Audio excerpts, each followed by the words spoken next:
Hello. Hi. It's Brandon. Hello. Aaron. Is Aaron here? Hi, Aaron. Hello. So apparently my laptop doesn't recognize my information, but my phone did. So, hello. Interesting. You talking to us on your phone? Well, yeah. Collin, do you listen to me? Yes. No.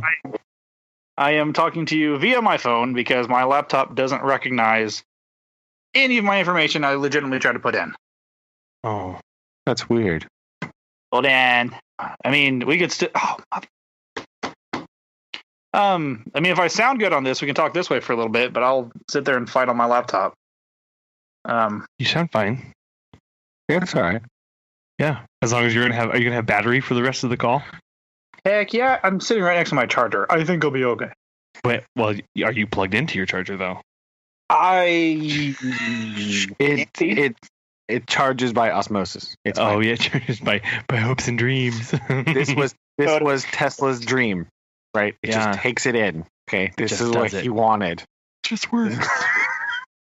You're talking free about electricity in the air, not wreaking havoc on anybody's body. It's fine. Nikola was a smart man. It'd be okay. I have faith.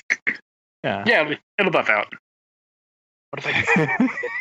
What does that mean in context of electricity? I'm very concerned. You just not got it. I think it's a reference to a Van de Graaff generator. Maybe that could be. I think.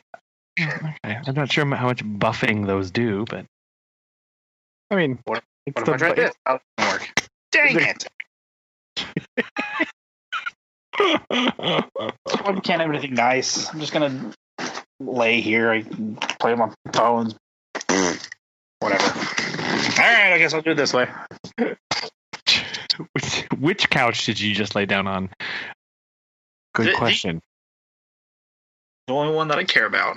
Oh, the one true couch. The one true couch with your picture in your wallet. Okay, I understand. Oh man. So what's new, Aaron? It's a great question. I literally just got back from investigation. That's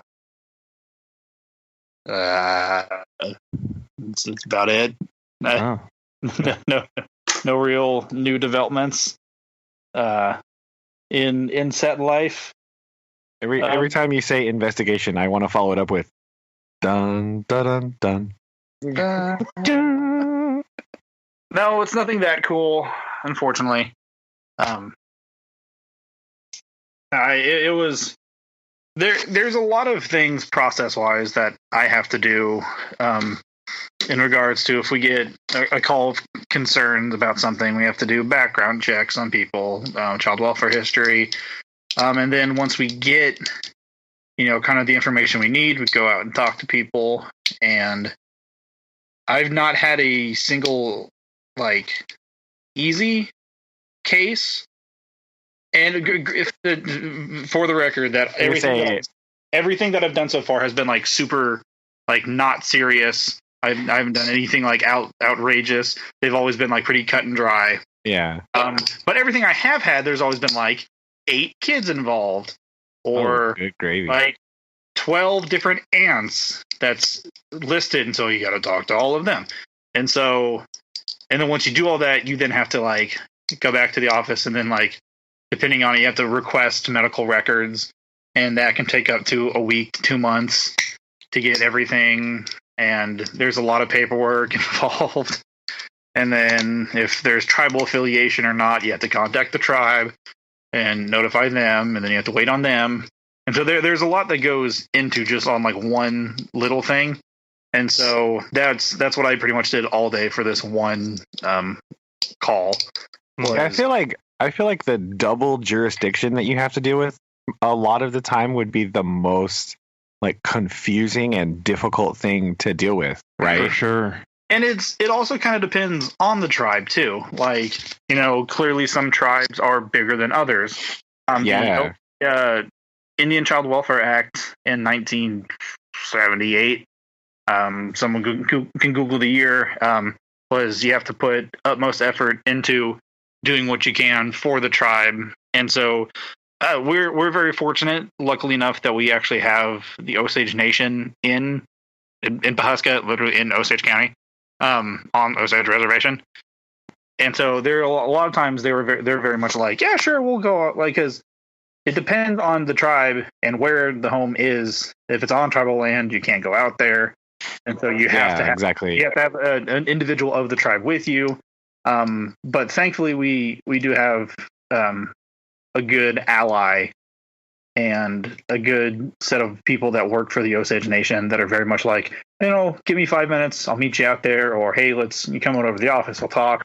But there's also a lot of the very, very smaller tribes that they don't have the resources to have an office for their stuff, right? Like exactly. Like I remember I was trying to get notification about this one family, and there's a family out in California, and I was like, hey, so do you know if this person's affiliated with your tribe? And he's like, dude, there's 12 of us, I know everybody. I'm like, oh, thank you for your time. Oh yeah. And so like there's a lot of things that go into doing that. And so but I mean, you have to do it. And I mean, that's also good practice because, you want to show good faith. Oh yeah, definitely. But I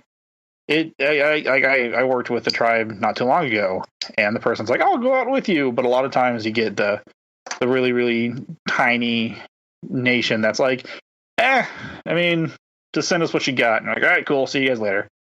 But there's also tribes that want like every step of the way, or we'll go out with you in person, which those are really nice. But then you got to get the medical records, and then you got to get the school records, and there's just a lot that goes involved with it. And then, kind of again, what if you have to figure out where people live at? If they live on tribal land, do they not live on tribal land? Is the school on tribal land? Is it not on tribal land? And that's usually like you show up and like, hey, is this tribal? Oh, I'll be back later. Yeah, time out. Here, take my card. I'll be back. Yeah, and then sometimes like with Department of Human Services, like we can take a full investigation, or the tribe can be like, you know what, we'll take this one. I'm like, oh, here's all my paperwork. There you go. It's yours. But most of the time they don't usually have the resources or the opportunity or the means to do it. But they work closely with us. But that just the whole process in general, just I mean with anything takes a good long while, and that's a lot of times I'm very, very exhausted by just getting home. It's like I either sat in the office and typed all day and contacted people, or I was out driving around, and I was literally out driving around all day today. And so I was all over Osage County, but in a good way. I was actually doing really good stuff with people today, and it just took a lot out of me. But yeah, understandable. Yeah, but that's all been going on my end. Nothing really too interesting.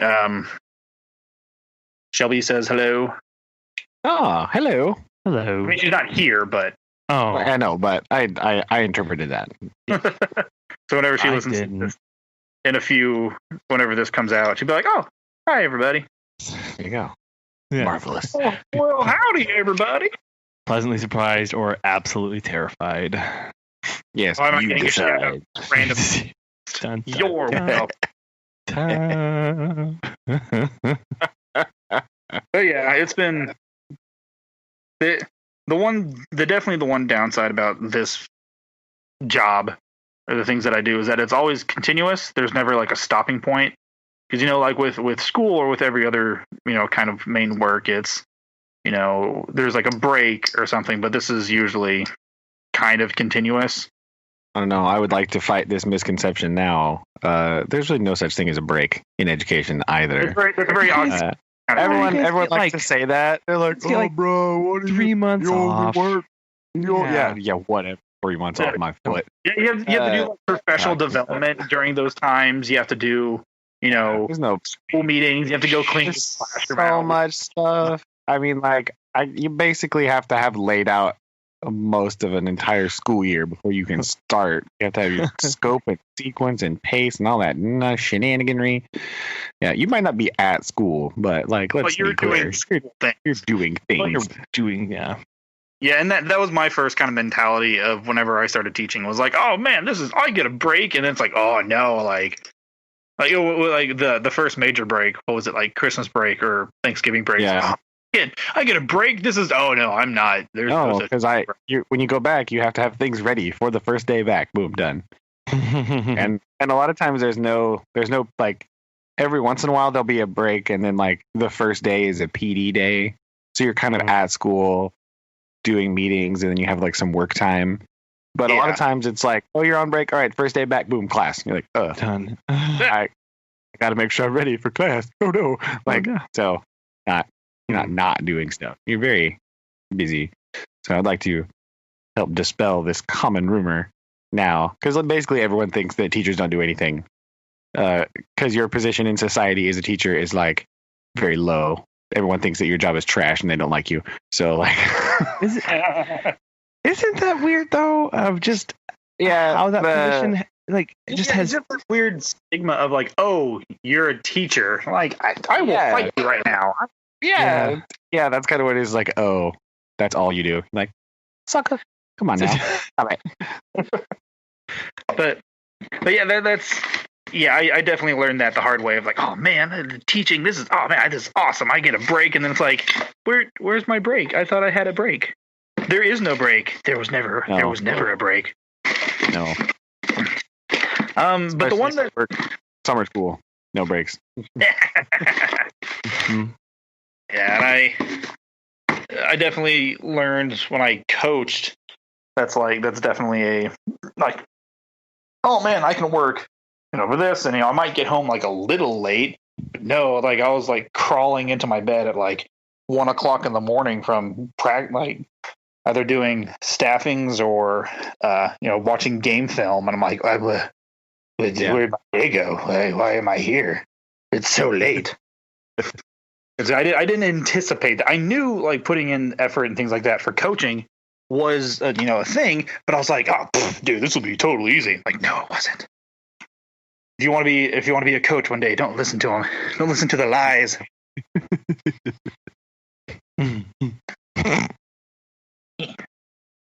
So that's fair. Yeah, because that's kind of the common misconception. Like a lot of people say that, it's like, oh, you don't do anything. Like, what? Yeah.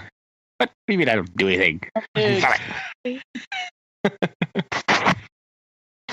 I may be at Walmart at 9 o'clock at night, but I am doing something. Yeah. You're going to get your things because you forgot to buy marshmallows for your STEM project, and you're like, oh, snap, I need those for tomorrow. Yeah, or you're trying to find something for a gravity table, and you can't find any stretchy material, so you're awkwardly walking around Walmart trying to find pantyhose. It's what happens. Yeah, I've heard that. Of course, you think all of your students should be in bed about 9 o'clock at night, and then you turn a corner, and there's 3 of your students just chilling, and you're like, hey, everybody. So this happened to someone else. They told me about it. Yeah, I heard about it. Obviously, yeah. No, yeah. But then I found stretchier material, and I'm like, oh, this saved so much time if I just did it this way.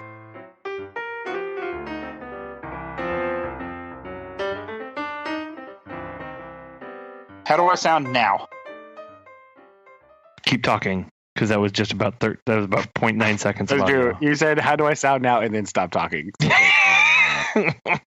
So what about now? How do I sound better? Stretch it. You sound fine. Yeah. What did you do? Kind of hard to do that when people are talking over me. No, I just set my phone. I had to build like a pillow fort. We can hear it. Yeah, I was wondering if you were like moving or if you were. I thought you were playing with Lego. Yeah, if you were building all the things out of Lego. It was very. Speaking of which, we were at Dad's house. Man, the kids loved playing with Lego, like hardcore. So if there are any pieces missing, I apologize for that. But a 2-year-old and a 4-year-old were playing with them quite extensively. Which Lego? Lego in the basement. Oh, Okay. okay. You can say, because we worked hard on that one upstairs. We tried to hide that. We didn't. Oh. Okay, so if there's a wand missing, I'm sorry. That was actually Collin playing with it. That's why I don't watch this. Don't rag on them. But I was like, I'm Harry Potter. Expect true. It's True. Yeah, for some context, Aaron and I might have put together, received and put together the train station Harry Potter Lego set for Christmas. That might have happened. Just maybe. It's really cool. Yeah, it was really cool. Megan walked in and was like, why'd they build a train? I was like, that's not just a train. That's a train. They're Plato 9 3/4. And look, there's a Dementor. Did you like it lurking in the corner? In the shadows. Ooh. It was very lurking for a Lego. The lurking Lego. Yeah. You can't just put Dementors just out in the platform. Everyone would see it. It's got to be sneaky. It's not how they do. Beg to differ. They were totally in the little area in the, what was it, 5th film, where they're just attacked in broad daylight, and Dudley saw them. So yeah. So again, that's a playground in the middle of nowhere and a tunnel that's weirdly in that city. I don't know where that tunnel goes. I don't know what the purpose of having a tunnel there is. I think it's for dramatic effect only, right? Only. That's the script tunnel. We're running away from the park. Go to the tunnel. Excuse me? Yeah, the whole area is like open and flat, and they're like into the tunnel. You're like, what? Not 12 steps later, they are in a dark, dingy, secluded tunnel. And you're like, you were in the middle of a field. What were you doing? Yeah. What? Where did that plot tunnel come from? What is happening? That don't make no sense. Agree.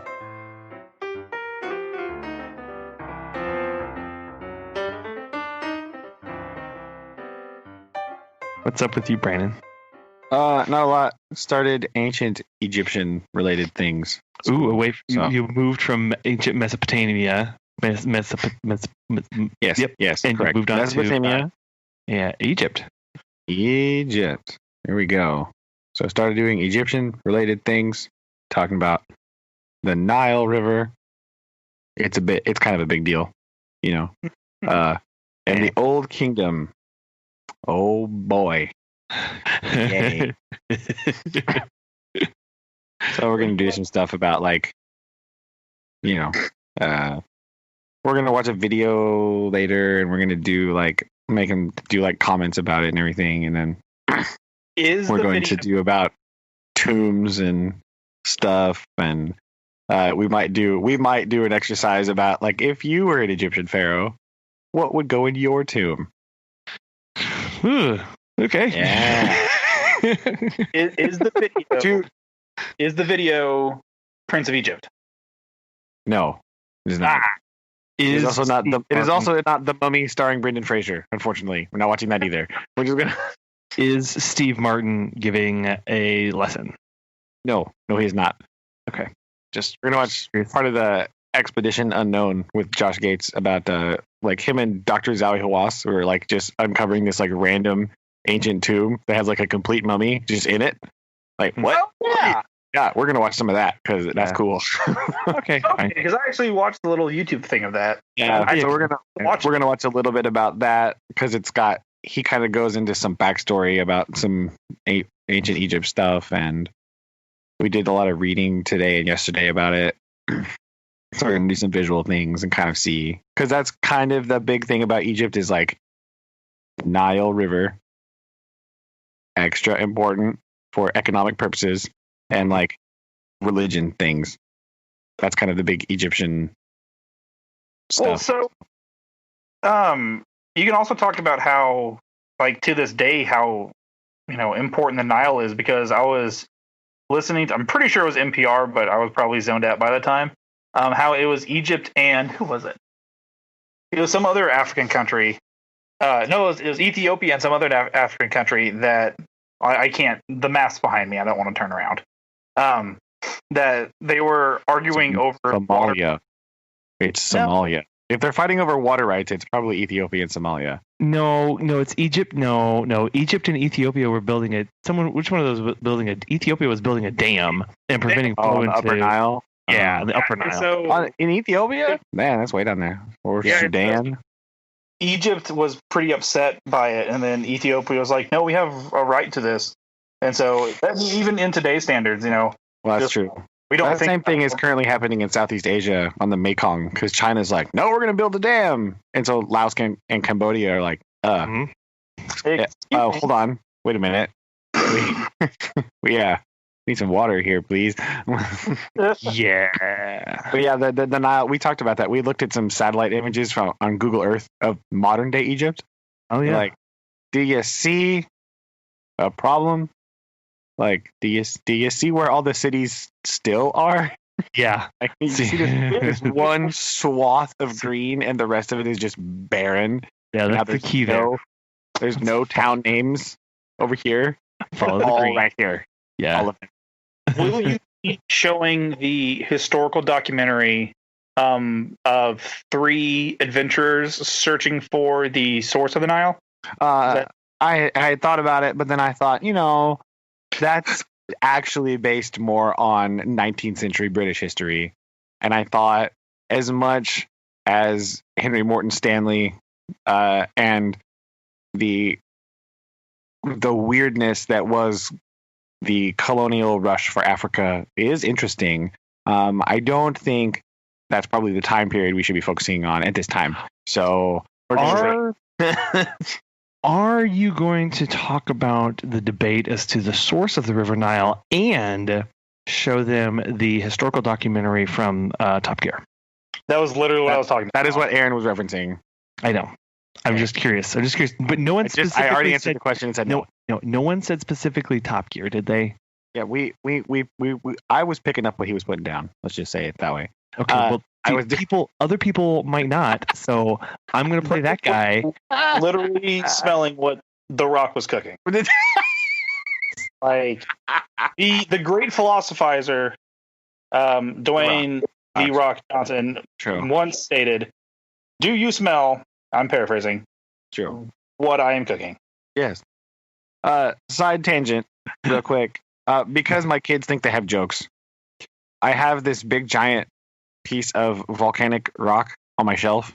Right, It's like a lava bomb, basically. It's like a huge piece of like scoria or something. It looks like pumice, but it's been blasted out of the volcano. So it's this big, huge piece of really sharp, pointy volcanic rock. Like it's like almost 1.5 feet long, right, and about, I don't know, I would say close to 1 foot tall. So it's kind of this oval shape, and it's enormous. And it's quite heavy, even for volcanic rock standards, but you can like throw it in the air and stuff. It's not too bad. They kept referring to it as, the rock, because I wouldn't tell them what it was called until we got to the rock unit. Keep on. Sure. I'm so mean like that to them. They're always like, "You're so mean, you don't tell us the answer." Like, yeah, because you're going to find out the answer yourself. It's more fun that way. So one of them who thinks he's got mad jokes, printed off a picture of Dwayne The Rock Johnson and taped it to the rock. Oh.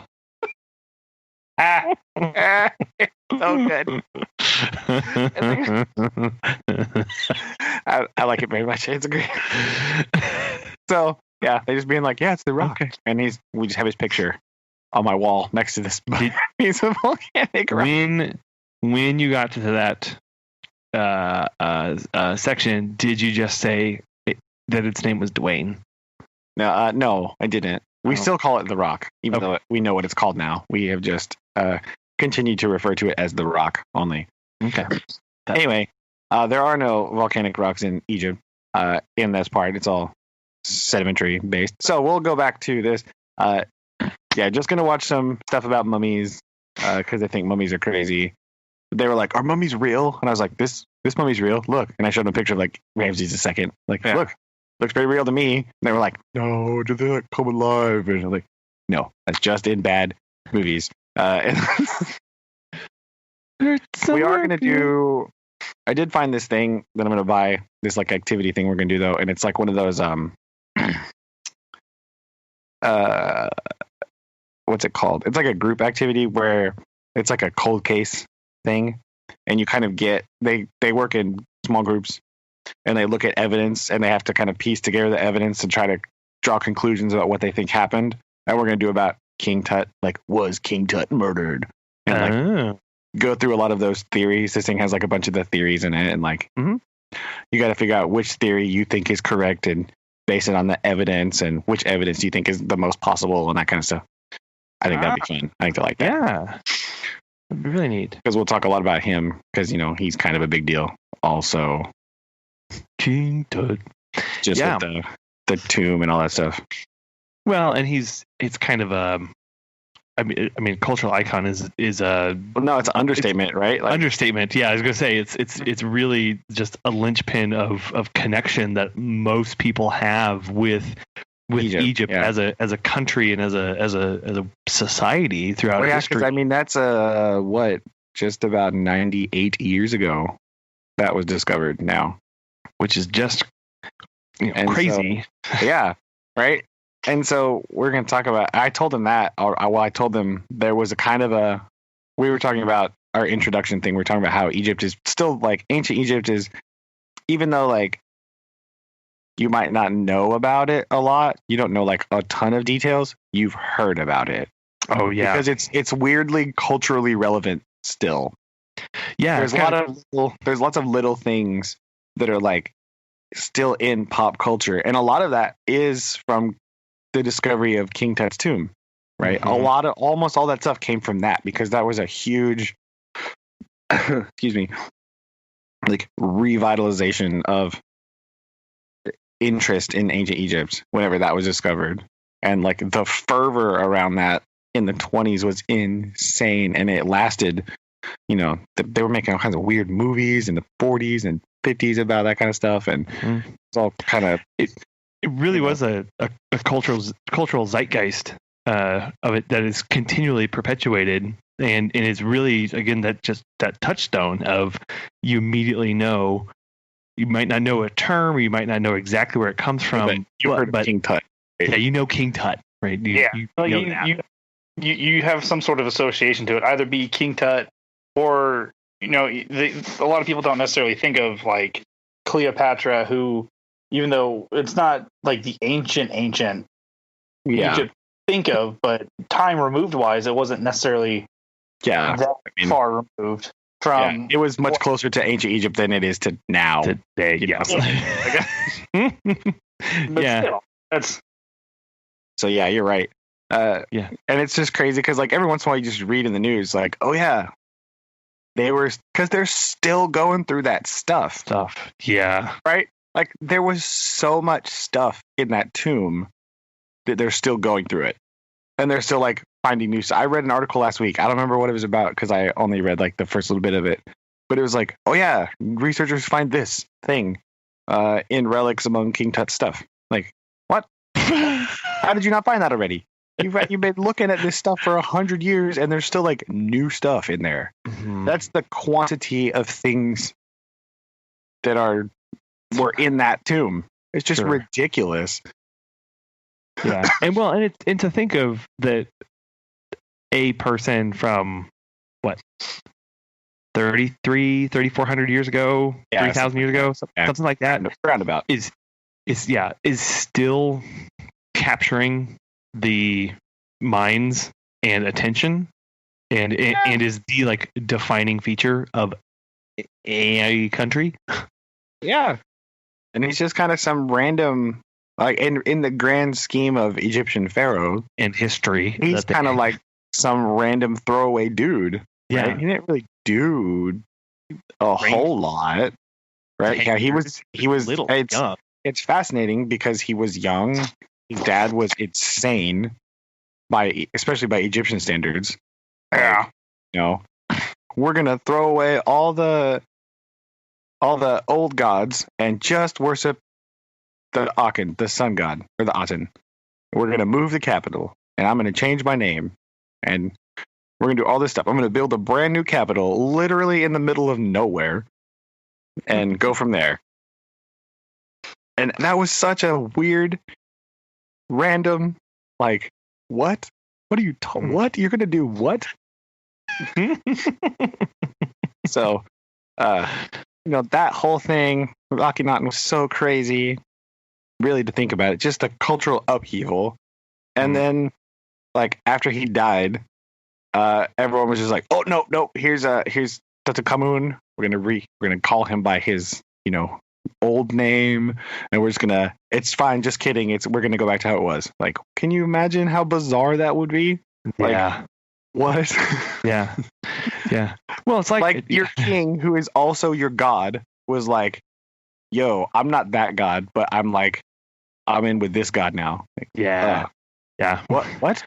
Wait, what? Yeah. Just go ahead and change everything. Don't worry, it'll be fine. Because religion was a lot more, different in those days. A lot of people were like, "Okay, yeah, sure, whatever," and they were just like, "Anyway, hey Anubis, what's up?" I'm like, we're just really.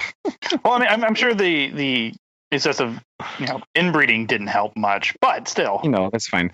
But yeah, that was not taboo at the time. It was fine. No, whatever.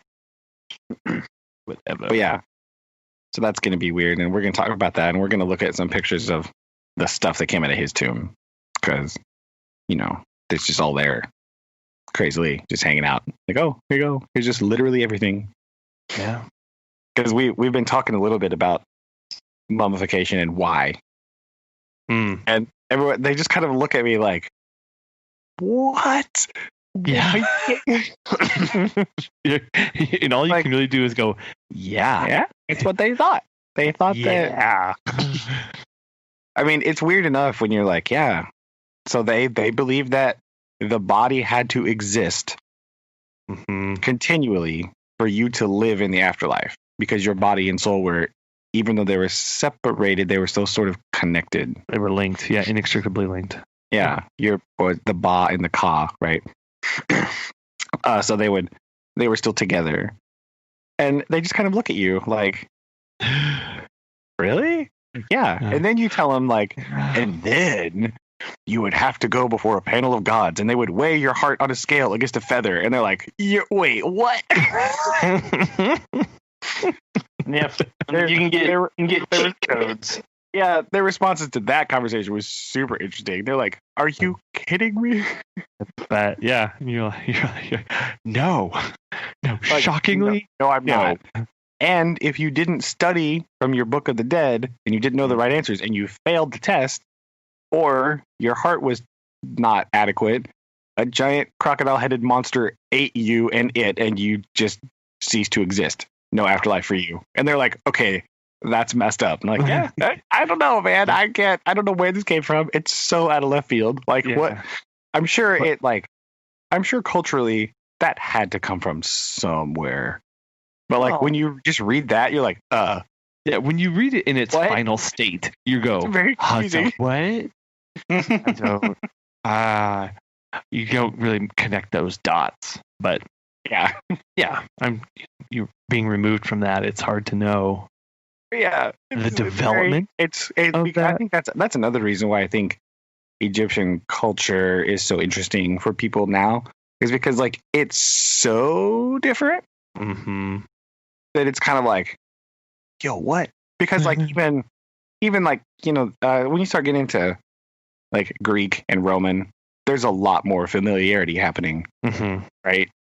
Yeah. Like I'm convinced the phrase, when people say, "Oh, it's all Greek to me," like yes, actually it is. Actually, that's true. It should be your alphabet. You're on the right track. Yeah, you're on the right track. Many things.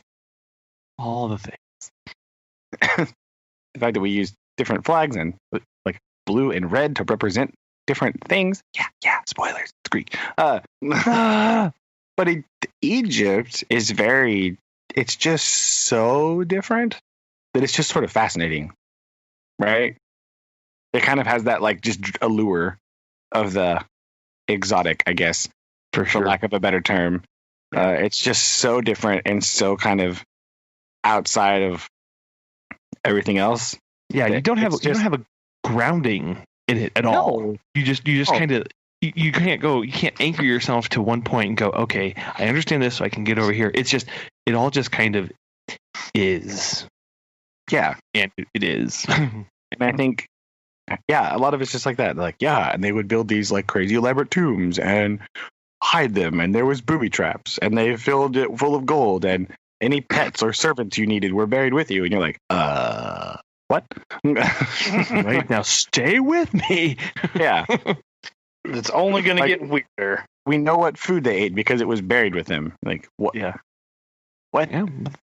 Holy Get cow. hungry. Get hungry.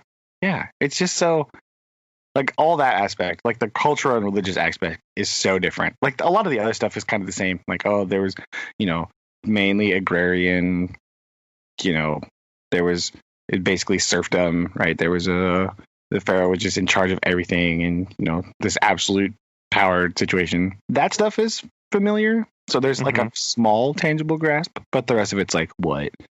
I don't know. It's so that's always what I thought, at least when I was a kid, was interesting, right? Was just how kind of bizarre it all seemed to me when I was younger. Like, because you just read stuff or people tell you stuff about it, you're like, that's weird. Yeah, that's different. That's so weird, not in the sense of like, oh my gosh, but like weird is in like it's just so outside of your normal register that you're like you don't really know how to fully process it all the time. It's like you kind of go, okay. Yeah, it's like I don't really know how to compute that at this moment. Get back to me in a little bit after I've had some time to think. Yeah, and even then, it's really not going to help much. Let's just be perfectly honest. Yeah. So why did he have an ibis head again? I don't. Wait, what? I don't. I lose track of the feather. Remember the feather? Yeah. Yeah. Wait, what? Yeah. So we're delving into that adventure. So it's kind of interesting. Just fun to hear him talk about it, to hear them be like their conversations and stuff and the stuff they say. It's really interesting. Yeah, I like that. That'll be good. Cool. So, yeah. Be fun. That's it. That's all I've been doing. Just doing that, frantically trying to make sure I have these things laid out. Stuff and things. Yeah. Being like, no, I want to change the order. I want to do this first, and then we'll do that. Try to make it make sense, because it's all weird. But yeah. So yeah, that's been my goings on currently. Nothing too exciting. Just Egypt-y thing. Nice. Yeah. What about you? Lastly, here. What are you Lastly, so last we spoke. Well, I know that I have a place in the department now, which is nice. Oh, good. Yeah. So we had two options. Well, there were two options. Nobody else had a say in them. Right. So were they really options at all? No. We were either going to go into a statewide function under fisheries. None of this will mean anything to anybody, and that's fine. These are just terms.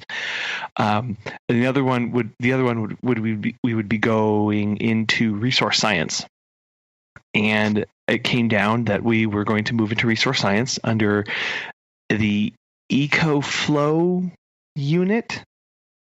Doesn't make a whole lot of sense, but it's also interesting because it rhymes, I guess. It does, right? Yeah, I like that. It makes it easy. Got some cool T-shirts. Yeah, except it's aquatic systems. No, it's the aquatic systems section. So our acronym is ASS. All right. I'm gonna walk back what I said about the T-shirts. Yeah. No, because we're all getting T-shirts with just a big aquatic system section. Anyway, and so my group is being merged with another small group from resource science. Resource science is the research division of the department, and no longer division, research branch of the division. And so we'll get to work more closely with some primary research that the department does. But we know our box. We don't know our job duties, though. And so that's supposed to be rolled out by the end of the month. Whether that actually happens or not, I don't know. So we have a place. Now Step one. Know where you're going. And then after that, they'll tell us if we are like what exactly our job duties and expectations are with us. So yeah, that's fun. Thankfully that small part's over. And then today we got the whole department got a nastygram because they didn't meet their sign-up quota for the feral hog stuff. Shocking. Oh man, who would have guessed? Who would have possibly guessed that if you ask 150 people to sign up for the worst jobs in the entire department ever conceivable, nobody would have. They were like, sign up. They sent out a nastygram that was like, if you are not involved in CWD, you better find a place to work feral hogs. You do not want us to assign people. And I was like, I mean, you're basically assigning them anyway. Like, I don't. Basically, what's happened? You're just mincing words at this point. But yeah, it's like, what are you going to do? If you come to me and you say, Collin, you have to go out there and hike. And I turn around and I go, I don't have hiking boots and I'm not buying them. And the department's going to go, well, we're not buying them. And I'm going to go, cool. Looks like I'm not hiking. It's just like, what are you going to do?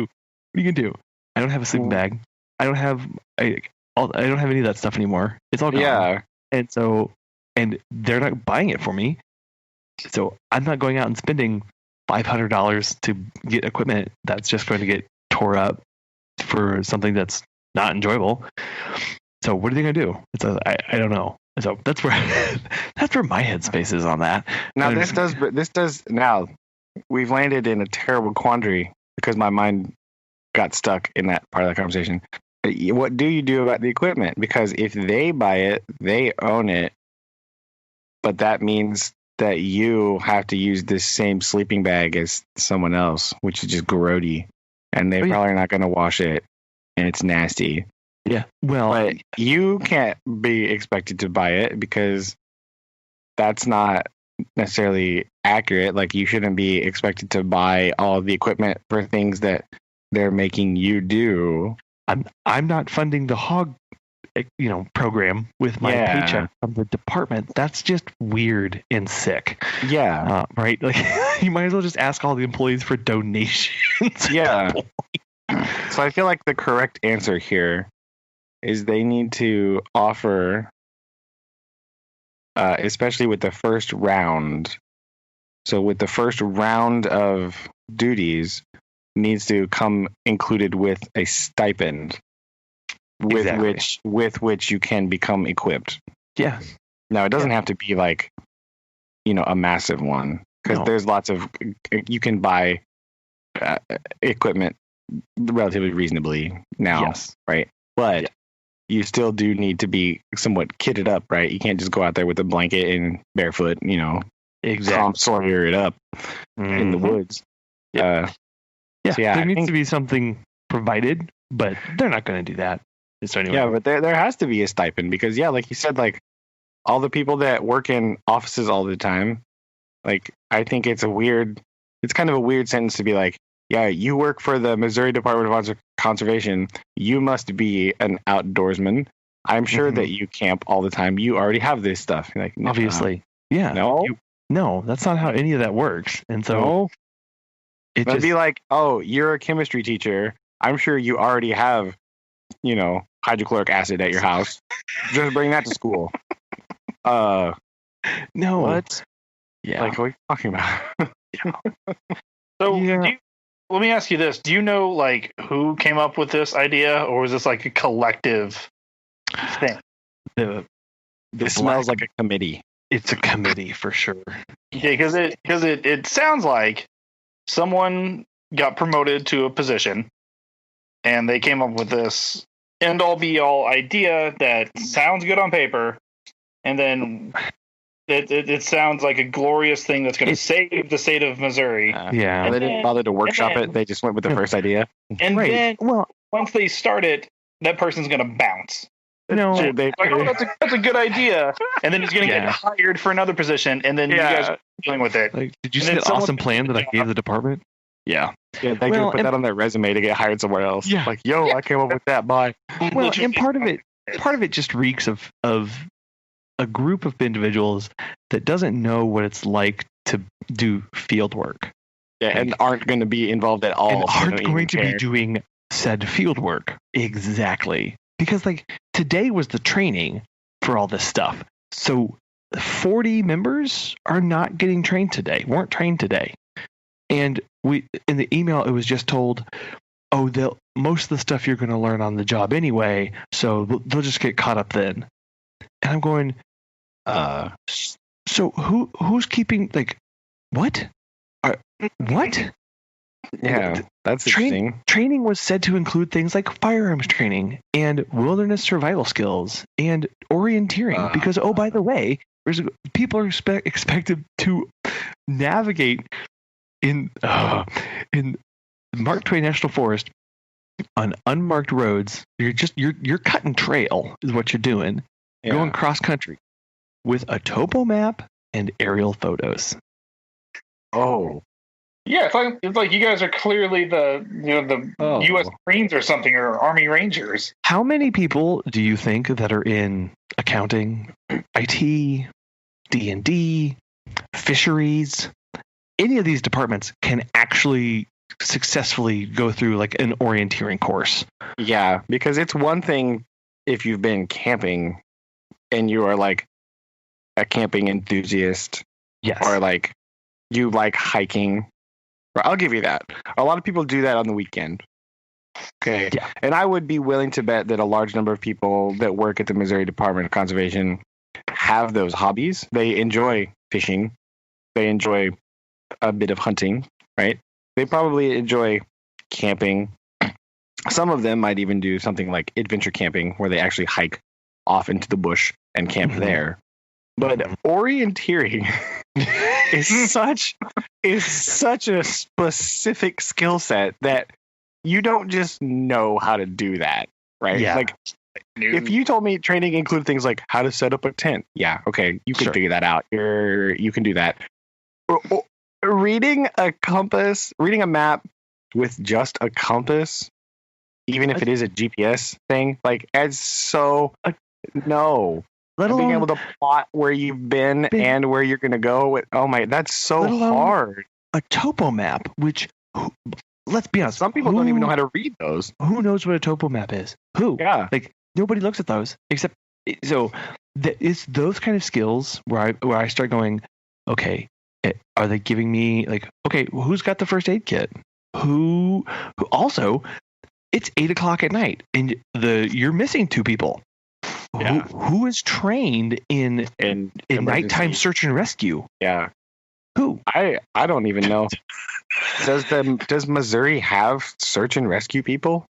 We do, and Or are and those just like local fire departments? yeah, that's what it is. It's gonna be local fire departments and conservation agents are gonna be doing so that. like field agents that are already out doing that. So those people already know how to do that. Yeah, but still, But like you said, topo maps are that's another skill that people so are I was not familiar with, because I that was just doesn't come up, right? Like no. Who would know? Who would have any reason to do that? I told my boss, I said, if I get stuck on a team, I will be telling all of the team members, if you get lost, light a tree on fire and we'll come get you. Right? Like, like don't sit down and just kind of like, oh, we have a flashlight. Light anything and everything you can on fire, and to make it easier for everybody. Just like, yeah. I mean, come on, you got flare guns aren't that expensive. no, Come on, guys, give them some flare guns. Missouri, flare guns, please. Yeah. So There's enough leaf litter in Missouri too. You can get brush fire going pretty good. So maybe not just like anything on fire, but you could pile a bunch of sticks and leaves and get some smoke rolling pretty fast. Find the biggest dead tree and light it on fire. Don't sit out there in the middle of the woods past midnight waiting for some people to find you. So anyway, these are all questions that I have. And unfortunately, the answer is generally like, oh, we're just going to learn as you go. And, it's just like, we're going to figure it out. Is there like a forum or something? Or like an inbox you can voice some of these current... Like, can we voice any of these people? Can we have people call in? Can we get some callers, please? Technically, listeners, can you help Collin out? Oh, no. Also, Aaron, I don't think this plan does not sound well thought out enough to include a forum. Just it honestly sounds like someone got hired and they're like, I have a great idea. And they're like, oh, that's cool. And then this guy's going to bounce like once this thing starts and like try to move into some government job. It's like, oh, I work for the Missouri Department of Conservation. I can really plan, and didn't think anything through. Because that's what happens with a lot of government agencies of like, hey, I got this really cool plan. Like, oh, that's a really cool plan. And then they leave, and then people afterwards are like, oh, this plan's not that good. And then they're stuck dealing with it until someone tries to come in. Exactly. Yeah. So yeah. There's a lot going on. And it's kind of like, just go ahead and spin your wheels. Go ahead and spin them. Because, again, I'm sure there are certain recourses that they could do to come down to, be angry about something, but no, it's just not. That's not cool. Because what's going to end up happening is someone's going to get hurt. Oh yeah, or attacked, or by either animal or citizen. Meth addict. I wasn't gonna discriminate any kind of citizen. There's lots of people out there that are like, this is my land, like out there not happy that the department's making a push through the woods, and there could be an altercation. Oh, that's the other thing they said. They were talking about safety, and safety is our number one priority, and it's blah blah blah blah. And they were like, and we don't expect we're going to increase enforcement patrols in the area.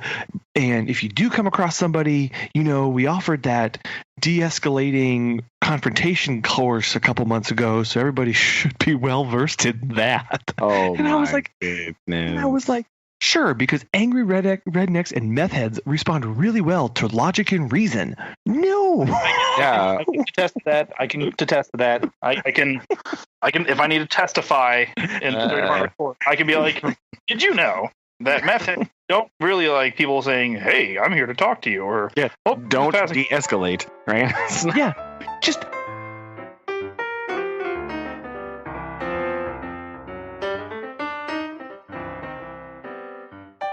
I can be like, did you know that meth heads don't really like people saying, hey, I'm here to talk to you, or don't de-escalate, right? Yeah, just. So anyway, those kind of things where you're like, because you not only are emboldened by your either a whatever illicit substances happen to be in your person or growing nearby, right? Just the isolation factor of being alone in a wood really sort of emboldens the other person. Yes, in the confrontation. So no matter what, right? That person is going to be on the front foot. Yes. Because they are going to feel safe. They are going to feel protected because they're going to go, I'm in the middle of the Mark Twain National Forest. Now, as far as national forests go, for anybody out there who doesn't know or not familiar with the Mark Twain National Forest in Missouri, not necessarily like an enormous contiguous forest. Right? We're not talking like Canadian boreal forests here. It is segmented most heavily in the southern, southwest, and central parts, but it does have branches that extend up throughout the state, right? Basically, state forests work, or anywhere there's a large stretch of forest, they just call it the same thing for convenience sake. But it is excessively remote. Yeah. Right? Like, it's ridiculous. Like, you know, you always joke around like, oh yeah, you know, it's, you know, there's nothing there. But generally in Missouri, if you drive for a few minutes, there's something. Yeah. Right? Not to be offensive, but it's not like North Dakota, where those listeners. I once drove through North Dakota, and I'm not like, it's just nothing. It's just prairie, and then like every hour there's like, is that a house over there? What is that? And then it's not quite that empty, but it is very remote. Once you get down in there, you're done. There's nothing. Yeah. So it's the remotest areas in the state they were talking about here. And it's disconnected, but also the topography of the area just makes it very inaccessible. That's true, especially in the southern part of Missouri. Yes, it's very rugged. Yes. Right. Again, if there's any listeners in like Colorado, they're gonna be like, ha ha ha. No, sure. Okay, it's not that rugged, but get it. It is there's a lot of vertical terrain there, not like Rocky Mountain terrain, but like it is very Midwest. You're at our classifiers on here. Yeah, but I mean, it is for this area. It's quite rugged in comparison with the rest of the state, which is relatively minor. Those areas are the remote, the rugged, the in the middle of nowhere, like desolate. Right? There's nothing out there. So and it's very like, once you get out there, it's like, oh. Yeah. So between falling off a cliff, falling down into a ravine, being mauled by a bear or a feral hog, poisonous snakes. Don't forget snakes. Poisonous snakes. Venomous snakes. Sorry, excuse me. Venomous snakes. For herpetologist listeners, I know they're venomous snakes. Or the altercation with an emboldened person. Heck, even an emboldened male deer. Good gravy, man. Those things aren't messing around either. No? Yeah. So it'll be... Oh, and... bobcats, small but very mighty. Sure. And the mountain lions that don't exist. Right. Until they're right on top of you. Elk that we have now. I have heard that. I have heard there are random elk just like around. They're secluded more into the eastern part of the state, but I mean, if you're over in that area, sure, another thing for you to watch out for. Also, that's a surprise. That's not something you're expecting to discover in rural Missouri. It's like, oh, there's an elk here. What? There hasn't been elk in Missouri for several hundred years. For a hot minute. Yeah.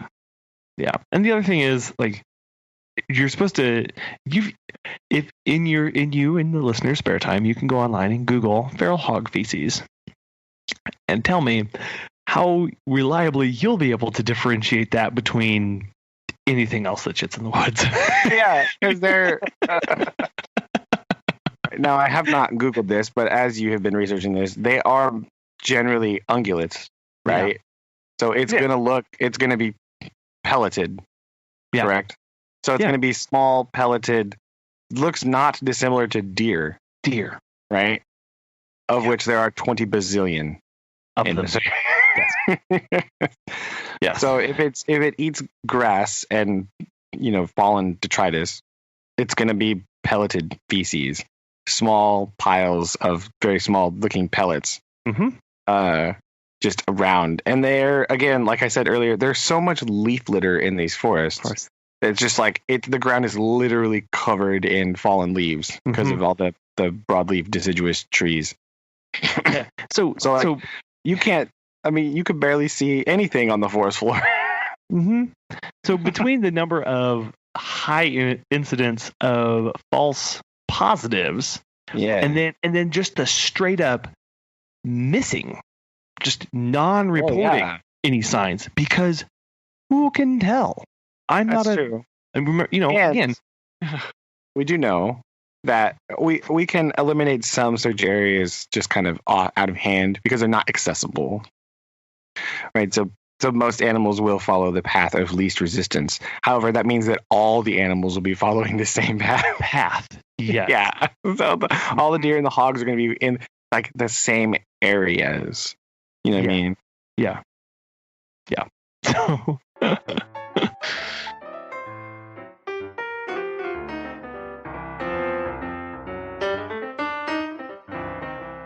Yeah. Yeah. So.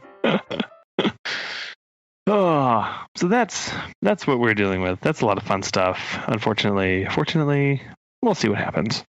Stay tuned. Yeah, for the continuing saga. Everyone's favorite, Everyone's favorite continuing episodic adventure series.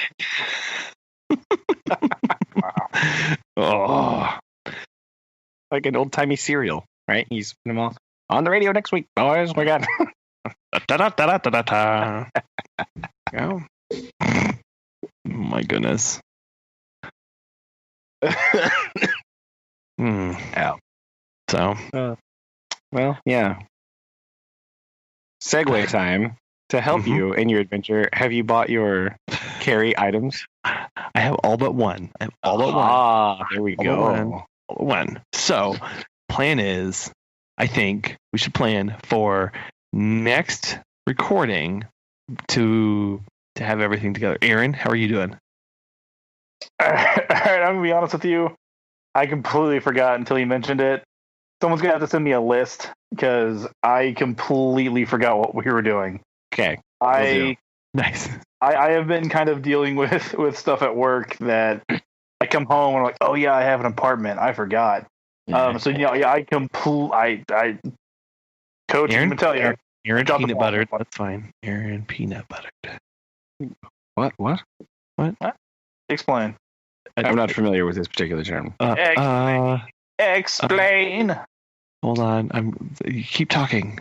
Okay. Anyway, Aaron, short using hip terminology. That's true. Either that or from 4-year-olds. We quick overview. The challenge was to buy 5 things to carry on your person for at least a week, right? To see who can come up with the best stuff, right? You have to spend less than $25 on all of these things. And I believe the categories, there has to be at least one cutty thing, one writing thing, some sort of light, and then the other 2 can be from any miscellaneous category that you want. That you think you need in your daily life. Text that to me just in case. I will. But that's because I forgot the other things on the list. But that's the goal, right? So I have been shopping, and I have many things here, full of excitement and wonder to share next time.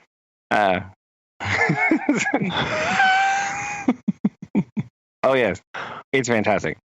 Yes, I'm excited. But yeah, the other 2 are just like, what kind of stuff do you think you need to have on you during the day to like help you do stuff, whatever that is? How can it make you better? Because that's sort of the goal of these things, right? All the stuff that I was reading about, because I watched like Adam Savage's one, where he's talking about like all the stuff that he has and like why he has it. It's like, oh yeah, I use this tool like literally every 5 seconds, and I need it all the time, and it's just right here. I don't have to go looking for things or like this stuff. So that's what we came up with.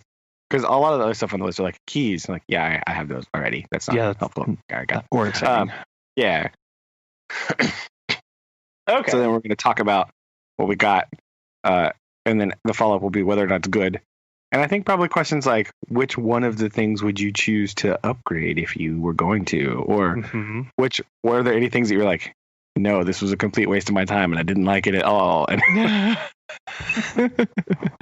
yeah, so there's that conversation as far as the items, what they contributed, what you liked and didn't like. Yeah. And then there's the kind of broader discussion as far as like functional versus aesthetics. True. And how you decide in things that you surround yourself with. If you just do if you have a purely functional kit, what does that look and how would that change if you went more for an aesthetic look or grouping of things. So I think, yeah. Okay. Did you find out what the term peanut butter meant, Collin? So to peanut butter, it's used in some cases to mean like to spread yourself too thin. You say, don't peanut butter it. You don't get spread too thin. And so to have peanut buttered means you have like you failed in doing that. So you failed. So what if I'm allergic to peanut butter and I was like jelly instead? Because I'm chunky in some parts. Wait, so like what? I just like wouldn't that be more of a jam? Yeah, or perhaps some marmalade. Jelly. Marmalade. I don't know. This is breaking down very quickly. I know jelly is the one with no fruit. No fruit. Right. What if I? But I'm less butter? clear on the jam marmalade Difference between jam and marmalade. Yeah. I just know like orange marmalade, and it just has like the orange rind in it still, and it really bothers me. I don't know. I know those have more fruit in them, but I don't. I also know marmalade from Paddington Bear, basically. Well, obviously, yeah. It's the only reason anybody knows what marmalade is. That might be true. Also, I'm wondering who doesn't put enough peanut butter on things. Because all the people that I know that actually eat peanut butter, it's like all the peanut butter raw. Plus, I like crunchy peanut butter, and you have to put more layers on instead of just one because it doesn't spread. And them, yeah. It doesn't spread. Yeah, and I don't know why peanut butter. Yeah.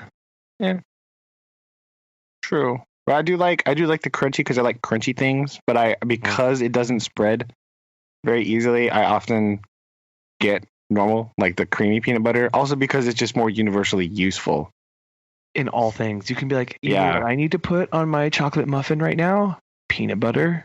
You know what I need to mix into pancakes right now? Peanut butter. You know It's a what lot I need to put on harder top to of my mix ice cream? chunky peanut butter into things. That's Yeah. fair. Not as satisfying. It's true. It's hard. Plus, the dog Chuck loves to. We have to give him this medicine with peanut butter, so the chunky peanut butter doesn't work for that either. Sure. And it would be silly to buy the dog his own peanut butter. That's just excessive. Let's be real. That's not.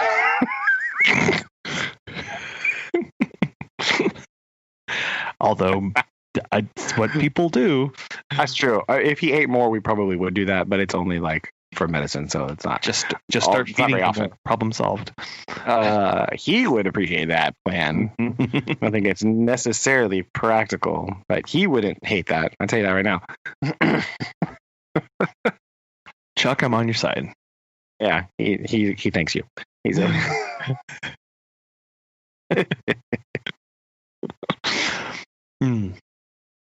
So yeah, next time we will have all that in place. We'll text All right. here in that, and we will attack.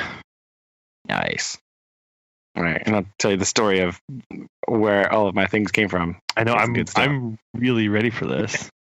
Me too. It's gonna be good times. Yeah. I like it. So, all right, Yeah. be ready Okay, I'm ready. with stuff. Okay.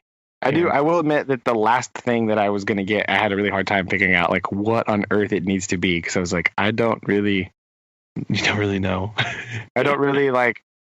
This is not something that I do normally. Like Sure. normally, I'm a keys, wallet, phone type of dude. Yeah. That's it. That's all I have. That's all I take anywhere I go. That's it. Nothing else. I can't deal with a lot of that stuff. So like, Yeah.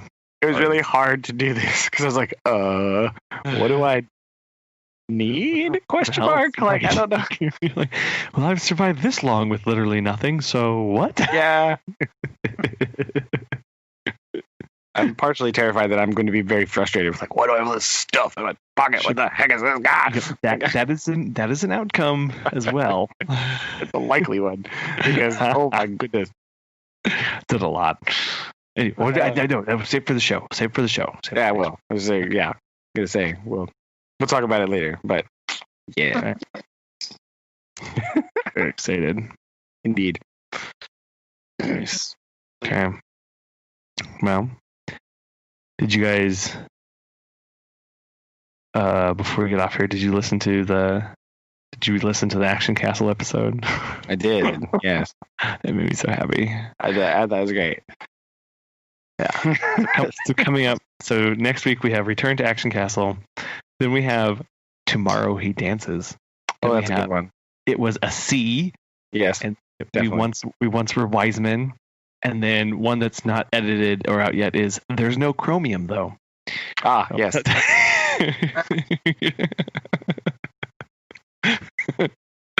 I love it. It's excellent. Very Very excited. good. I've been looking at other text-based card games that are available as well.